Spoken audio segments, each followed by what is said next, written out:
Riwruok jopuonj mar KUPPET koro dwani piny owacho chop singo mar ndiko jopuonj 20,000 mag junior secondary mosebedo katiyo kaka jopuonj makojolo midendo ni interns.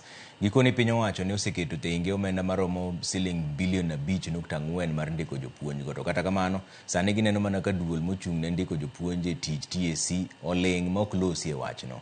Kane giloso Mombasa, riwruogno koni luoro margi en ni jopuonj go nyalo dong' mana kaka jopuonj makojolo ka ok okawo okang' mapiyo.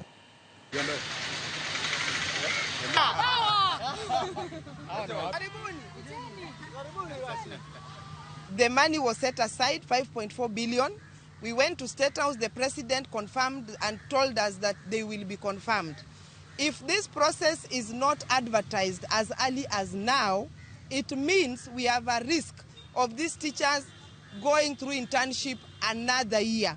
So we are here to demand from Teacher Service Commission that we want to see that advert with immediate effect. Power. Whatever you want to do, not even telling us what that new document is about the SHA, shifting us without us participating and giving our own views.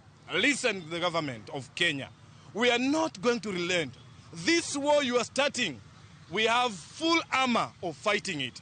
Please, honor that and do the necessary. Employ those teachers, confirm those teachers. There are only 20,000 teachers, and if possible, add more teachers so that the junior schools, and that is the child of Kenyan citizen, can be catered off by the government, because at the end of the day, we are paying the taxes.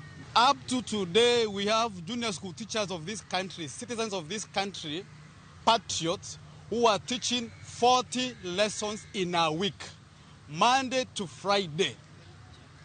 We shall not allow teachers to die of workload and stress related at the places of our work.